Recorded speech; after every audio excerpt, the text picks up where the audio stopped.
My fiancée said she deserved half of my business, despite never working a day in her life. She laughed. That's just how marriage works, babe, so I played along. This morning, she showed up to our divorce hearing expecting a payday. Then the judge read the prenup. Now she's screaming that I tricked her.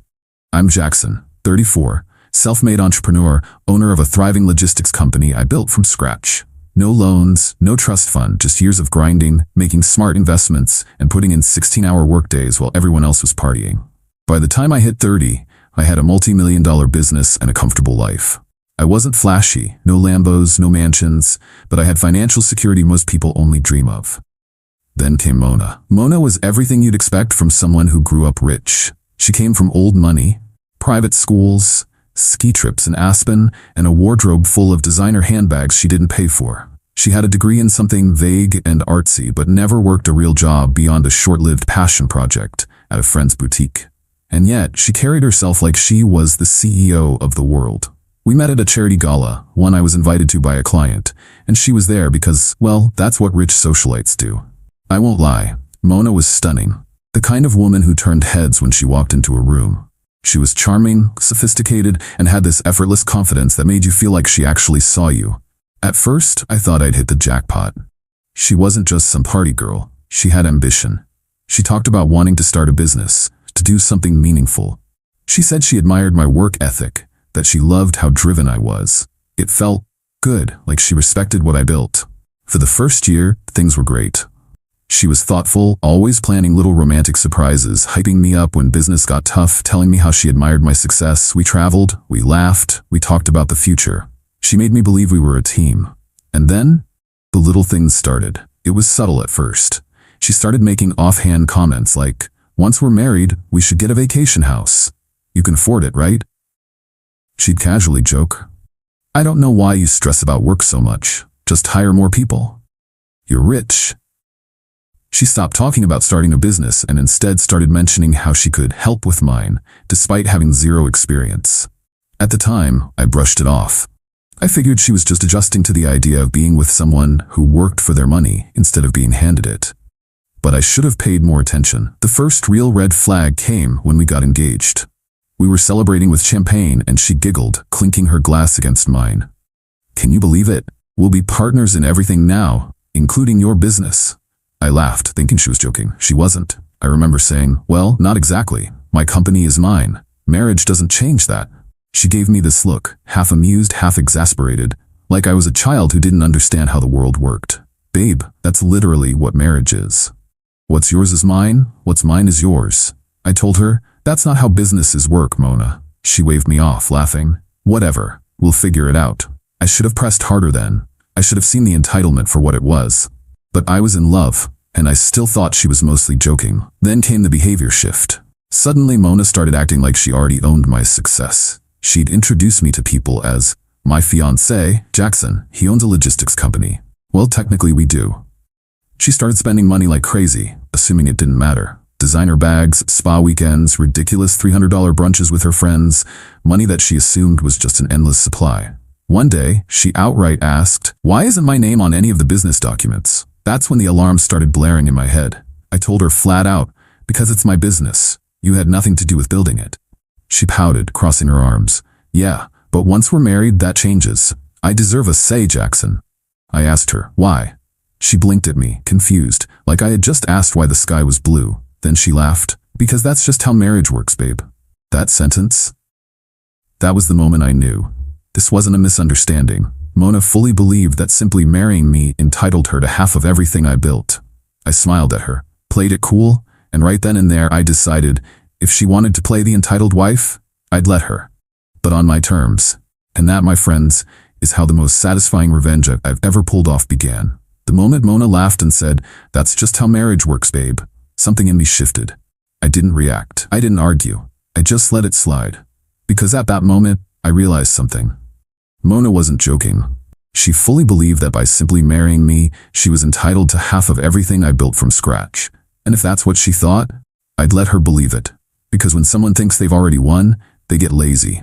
They get sloppy. And Mona was about to get very, very sloppy. A few weeks after our engagement, the real pressure started. Mona started casually, then not so casually, bringing up how we should start combining things. Why don't we just get a joint bank account? It'll make things so much easier. You should add me as a co-owner on the business account. What if something happens to you? It's weird that our house is only in your name. We're getting married, Jackson. It should be ours. At first, she framed it all as convenience. Just normal, everyday couple stuff. But there was something off about the way she kept pushing. Because the thing is, Mona never showed any interest in finances before. She never asked about my accounts. She never cared about my business structure. She didn't even know the difference between revenue and profit. But suddenly, she wanted to know everything. And the more she pushed, the calmer I stayed, because I already had a plan. One day, completely out of the blue, Mona quit her hobby job.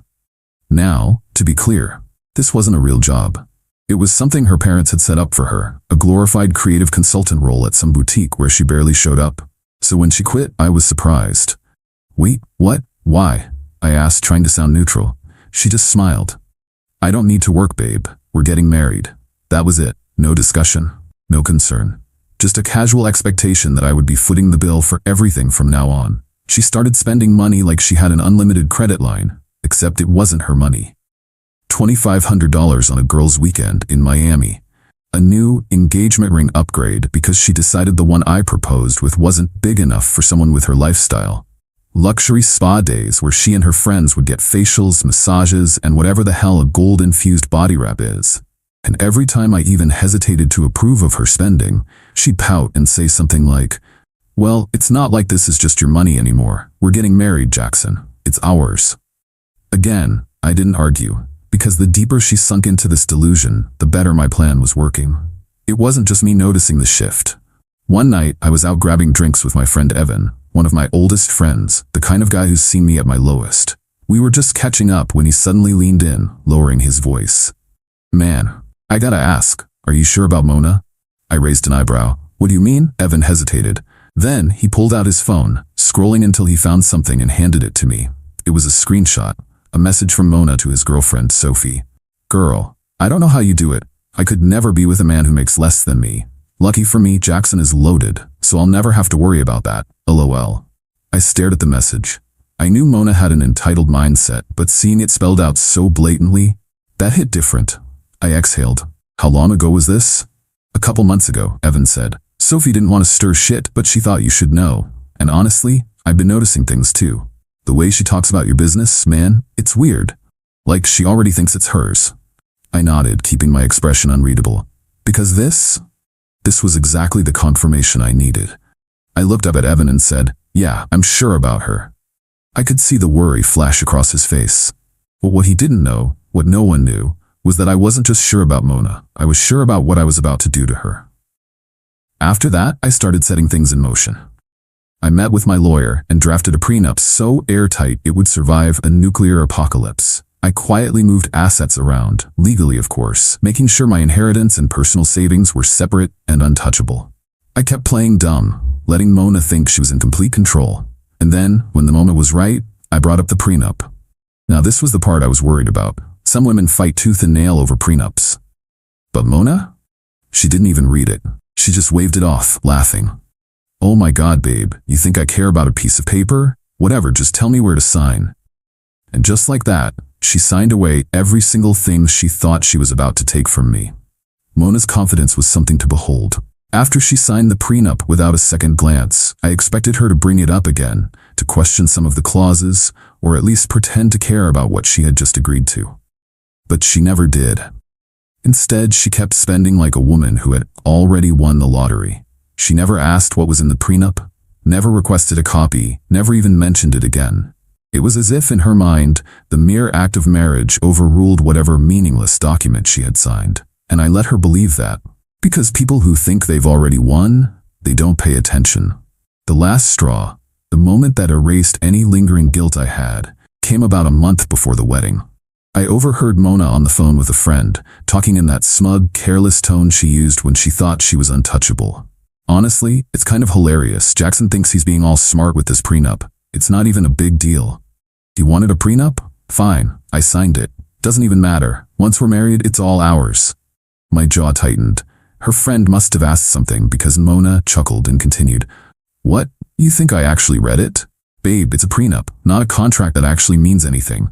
Jackson's business, his investments, all of it. Marriage overrules that. I just have to stick it out for a little while. I could hear the grin in her voice when she added, "That's just how marriage works." I felt a cold, almost clinical sense of satisfaction settle over me. I should have been furious. Instead, I was calm. Because Mona had just confirmed, beyond any doubt, that she had absolutely no idea what she had signed. She truly believed that once the wedding happened, the prenup became meaningless, that all she had to do was wait out the marriage long enough to guarantee herself a massive payday. And that meant she had just sealed her own fate. I stepped into the living room, making my presence known. Mona looked up, momentarily startled but recovered quickly. "Hey babe, didn't hear you come in." I leaned against the doorway, crossing my arms. "Who were you talking to?" "Oh, just a friend from college," she said smoothly, flipping her hair over her shoulder. "We were catching up," I nodded slowly. "You mentioned something about the prenup. Anything I should know?" For half a second I saw it. A flicker of panic.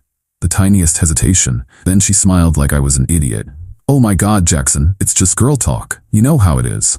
I tilted my head. "Do I?" She laughed, but this time it was forced. "You're not seriously worried about a stupid prenup, are you?" I shrugged, walking over to the couch and sitting down across from her. "Humor me." Mona let out an exaggerated sigh, rolling her eyes like I was exhausting her. "Jackson, we're about to get married. This legal mumbo-jumbo doesn't even matter." I kept my face unreadable. "So you never actually read it, did you?" That made her pause. I watched her brain work through it, trying to decide whether to admit it or double down. "Of course I did," she finally said, waving her hand. "I just didn't care because, it's not enforceable anyway." I raised an eyebrow.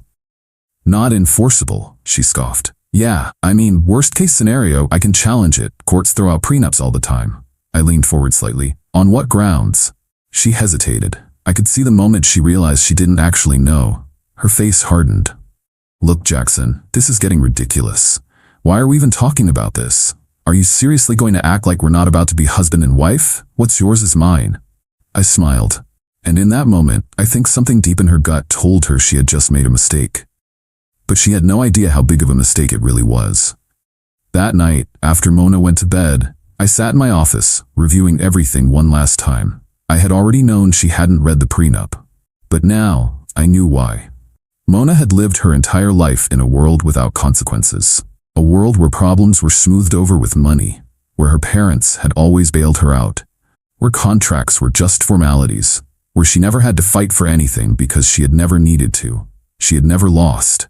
So it never even occurred to her that she could, and that was the one fatal flaw in her plan. Because Mona had spent the last few months laughing behind my back, thinking she had outmaneuvered me. But the truth? She was walking into a trap that she had built with her own arrogance. And in just a few weeks, she was going to find out exactly what that felt like. A week before the wedding, I suggested we go over some final details. I acted casual, like I was just checking boxes before the big day. I even smiled when I brought up the prenup again. "We should go over it, just so we're both clear." "Mona?" She rolled her eyes. "Jackson, we already did this, right?" I agreed. "But I just want to make sure you don't feel pressured or anything. You know, since a judge will ask about that if this ever comes up in court." Her lips twitched, half amusement, half impatience. "Babe, you're overthinking. It's a prenup. It's just a piece of paper." I nodded. "Exactly, just a piece of paper." I watched her closely, waiting for any sign that she might take this seriously. That maybe, just maybe, she'd finally realize she should actually read it. But Mona? She just sighed, pulled out a pen, and signed it again. Didn't even skim the first page. That was the moment I knew, without a doubt, she was done. Because here's the thing about airtight prenups. She wasn't getting a cent from my business. She wasn't getting spousal support. If she contested it, she'd have to pay my legal fees. And best of all, there was a clause that financially punished her if she initiated the divorce. Meaning, if she pulled the stick around for a year and take half move she had been planning, it would cost her. The wedding itself was picture perfect, at least on the surface. Mona wore a custom designer gown, dripping in diamonds she had convinced me to buy. She smiled for the cameras, playing the role of the adoring wife. To anyone watching, we were the perfect couple. But behind the scenes, I was just watching the countdown clock on her delusion. Mona spent those first few weeks of marriage like a queen who had just claimed her kingdom. She upgraded to first-class flights without asking. She remodeled the guest house, turning it into a personal spa. She shopped like she was training for the Olympics, blowing through thousands on handbags and jewelry. And each time I hesitated, she'd tilt her head and smile. "Babe, we're married. What's yours is mine." Each time I nodded and said, "Of course."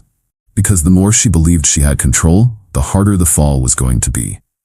A month into the marriage, Mona decided to push her luck. She waltzed into my office one afternoon, dropping a stack of papers on my desk. "I talked to a lawyer," she announced, all confidence. "We should put my name on the business, just for legal protection." I looked at her, raising an eyebrow. "Legal protection?" She nodded, like it was the most obvious thing in the world. "Yeah, babe. You travel all the time for work. What if something happens to you? This way, I can step in and keep things running."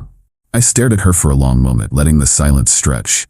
Because this was it. Mona had just played her final card. The move that meant she was done pretending. She was fully expecting to own my company. She thought the wedding had sealed the deal. She thought the prenup didn't matter. She thought she had won, and so I smiled. Not a big smile, just enough for her to think I was hesitating. Then I exhaled and said, "You're right. Let's talk about it soon." Mona grinned, leaning over to kiss my cheek. "I knew you'd come around, babe." Then she left, and I sat back in my chair and checked my watch, because the final phase of my plan was about to begin. That night, I made 2 phone calls, one to my lawyer, one to the bank. The first was to set everything in motion. The second, to make sure Mona had no access to any new credit lines under my name. And then, I waited, because Mona was about to learn a very, very painful lesson. Marriage didn't mean automatic wealth, and a prenup wasn't just a piece of paper. And the best part, she was still laughing, still spending, still gloating, still convinced she was untouchable. That is, until the day she walked into court, and the judge read the prenup out loud. Mona was riding high, spending like crazy while acting like she was already the queen of my business empire. But what she didn't know, she was about to crash, and I was the one holding the wheel. It started small. Mona began casually dropping hints about wanting access to my financials. "It'd be easier if I had the login to your business account, babe, just for emergencies. I should probably have a company credit card, right? I mean, I'm your wife. What if I started helping with the business? I could take some pressure off you." Each time, I pretended to consider it, nodding along, acting like she was chipping away at my defenses. Because the more she believed she had me wrapped around her finger, the harder it was going to be when everything flipped. Then, one evening, she made her boldest move yet. I had just come home from work when she sat me down holding a folder. Inside, business ownership documents. She had gone ahead and drawn up legal paperwork, documents that would make her a co-owner of my company. "I already spoke to a lawyer," she said smoothly, flashing that self-satisfied smirk I was starting to hate. "It's just a formality. Once we sign, it'll protect both of us." I picked up the papers, flipping through them like I was actually considering it. Then I looked at her and asked, "You already talked to a lawyer?" She nodded, sipping her wine like she had already won. And in that moment, I knew. She wasn't just waiting to take my money, she was already planning her exit. That night, while Mona was upstairs taking one of her endless bubble baths, I did what I should have done weeks ago. I went through her laptop. Now, before anyone jumps in, I didn't hack anything. Mona wasn't exactly a cybersecurity genius. Her password? Her own damn birthday. And there it was. Emails. Dozens of them. With a divorce lawyer. She had started consulting him 3 weeks before our wedding. The subject lines alone told me everything. Timeline for securing assets after marriage. How long do I have to stay before filing? Can a prenup be thrown out in court? And the one that made my blood run cold? What happens if my husband doesn't see it coming? I stared at the screen, gripping the desk so hard my knuckles turned white. Mona wasn't waiting years to divorce me. She was going to blindside me as soon as she thought she could get the biggest payout, and she thought I was too stupid to notice. I closed the laptop, took a deep breath, and smiled to myself. Because now, it was time to drop the hammer. The next morning, I did 2 things. I went to my lawyer. I handed over everything. The emails, the financial records, even her own words about the prenup being just a piece of paper. My lawyer grinned. "Oh, this is going to be fun." I filed for divorce. Not just any divorce, a controlled, strategic, scorched earth divorce that would leave her with nothing. And the best part? I didn't tell her. Because Mona thought she was going to be the one to walk into court and take everything from me. She thought she was going to win. But she was about to learn. The game was over before she even knew she was playing. A lot of people might wonder why I went through with the wedding. And honestly, I've asked myself the same question. Looking back now, I can see everything clearly. Every red flag, every manipulative move, every little sign that should have told me exactly who Mona really was. But back then, I was in love. Or at least, I thought I was. Mona had always been two different people. The woman she showed me in the beginning, the woman I fell for, was warm, affectionate, and supportive. She made me feel like I had finally found someone who understood me, someone who genuinely cared. She wasn't just my fiancée, she was my best friend. Or at least, that's what I believed. Yes, I saw glimpses of entitlement. Yes, there were moments where she acted like my money was already hers. But I convinced myself that marriage would change her. I told myself she was just used to a privileged lifestyle, that she didn't understand the value of hard work, but she would, in time. I thought once we were truly committed, she would realize that marriage wasn't about taking, it was about building a life together. But that was the lie I told myself. Because the truth? She was never going to change. And once I saw her for who she really was, everything became clear. The morning of the divorce hearing, Mona strutted in like she had already won. She was wearing designer everything, looking like she had already spent the money she thought she was about to get. Her lawyer was smirking, probably expecting me to settle out of court to make things easy. She didn't even look at me, because in her mind I was already nothing to her. I just sat back, calm, watching the clock. Because Mona was about to have the worst day of her life. The judge took his seat, looked over the documents, and then, with zero emotion, started reading the prenup out loud. No business ownership, no access to assets acquired before marriage. No spousal support, and if she contested it, she paid my legal fees. I watched Mona's face shift. First came confusion, then panic. She turned to her lawyer expecting him to fix this, but he was just flipping through the paperwork, his smirk slowly disappearing. That's when Mona whispered, too loud for the quiet courtroom. "Wait, what?" The judge glanced up, unimpressed. "You signed this willingly, Miss Carter." Mona's head whipped toward me, her mouth slightly open. "Jackson?" Her voice was suddenly shaky. You said this was just a formality." I just smiled. "That's just how marriage works, babe." Mona stood up so fast her chair scraped against the floor. "This isn't fair. He tricked me." The judge sighed. "Miss Carter, please sit down." But she wasn't done. She started arguing with her lawyer. She tried claiming she was pressured into signing. She demanded the judge throw it out. None of it worked. The judge finally shut her down with one sentence. "Miss Carter, this is a legally binding contract. Your failure to read it is not the court's concern." Boom. That was the moment she knew. She wasn't just walking away empty-handed. She was walking away humiliated. Just when she thought it couldn't get worse, my lawyer handed over one last document. A breakdown of every lavish purchase she had made under my name in the past few months. Expenses she now owed me back. Her total debt? Nearly $85,000. And because of the contest clause in the prenup, if she tried to fight it, she'd be paying my legal fees too. Mona lost it. She started yelling, demanding the judge reverse everything. She accused me of tricking her into marriage. She even turned to me, desperation in her voice. "Jackson, please, let's talk about this." But me? I just stood up, buttoned my suit, and walked out, leaving her screaming behind me. She had spent months laughing behind my back, thinking she was setting me up. But in the end, she had played herself. I didn't answer any of Mona's calls after that day in court. I knew she'd try to spin this in her favor, try to manipulate me into working something out, but I had no reason to listen. She had made her bed, and now she was about to lie in it, alone. It took less than 24 hours for Mona to realize just how bad things were. At first, she tried acting calm. She sent a sweet, apologetic text, as if we had just had a minor disagreement. "Jackson, I think we should talk. I overreacted, and I know you didn't mean to hurt me. We don't have to let things end like this. Let's be adults and figure this out." I didn't respond. 5 hours later, a second text came in, angrier. "Ignoring me isn't going to change anything. You should be grateful I wanted to build a life with you. You're not as special as you think you are, Jackson." Still, I said nothing. That's when she started calling my friends. Evan sent me a screenshot from Mona where she pretended to be heartbroken, telling him I had blindsided her and that she just wanted closure. "She's trying to play the victim," Evan wrote. "I told her to go for self." Good man. A week later, Mona's real nightmare began. She had spent the last 5 years living off her parents' money, and more recently mine. She had never once worried about bills, credit scores, or debt. And now, she was drowning. Her first move? Running back to mommy and daddy. Except this time, they weren't buying it. Her parents were humiliated. The divorce was public knowledge, and their social circle had already started gossiping. Her dad, who once adored me, called me personally to apologize for her behavior, and her mom didn't even pick up the phone when Mona called. I later heard through mutual connections that Mona had been cut off completely. She had burned through her inheritance, assuming she'd never need to be responsible with money.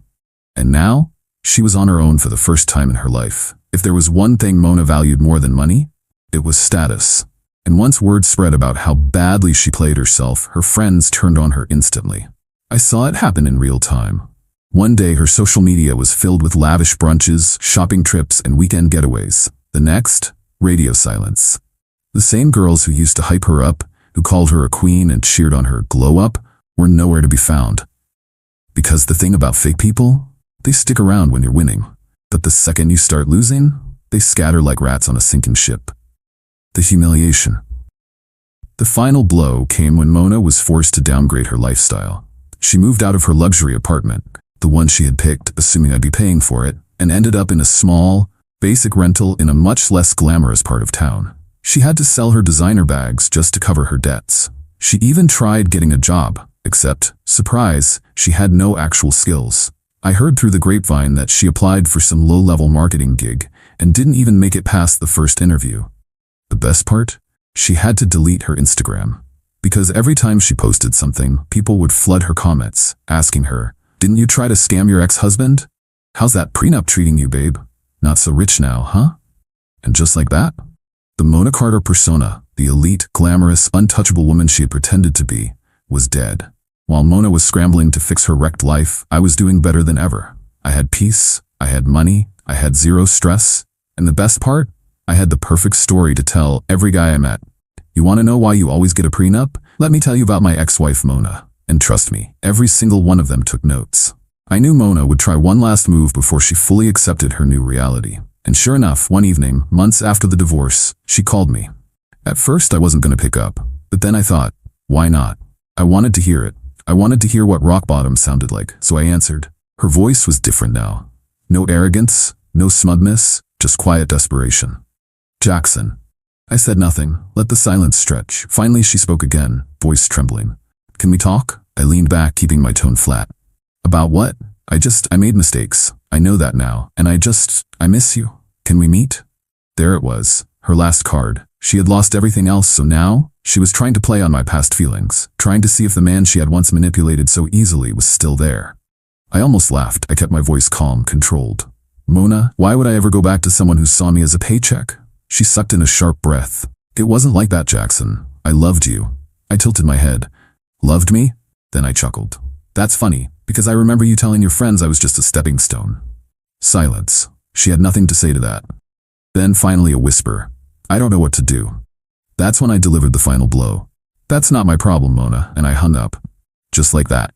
She had used me, discarded me, laughed at me behind my back, and now she was the one left behind. After that call, I never heard from her again. She faded into the background, just another broke, irrelevant socialite who played her cards wrong. No more luxury lifestyle, no more high-status friends, just a bitter, humiliated woman who realized, far too late, that she had destroyed her own future. As for me, life was better than ever.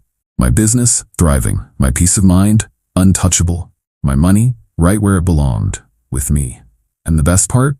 I never had to hear the name Mona Carter again. Because while she was struggling to survive, I was moving forward, happier, wealthier, and completely free. I date? Sure. But now, I see red flags from a mile away. I don't ignore them. I don't make excuses. And most importantly, I don't let anyone get close enough to think they can take what's mine. Because if there's one thing Mona Carter taught me, it's that some people aren't looking for love. They're looking for a payday. And the next woman who tries, she'll learn real fast.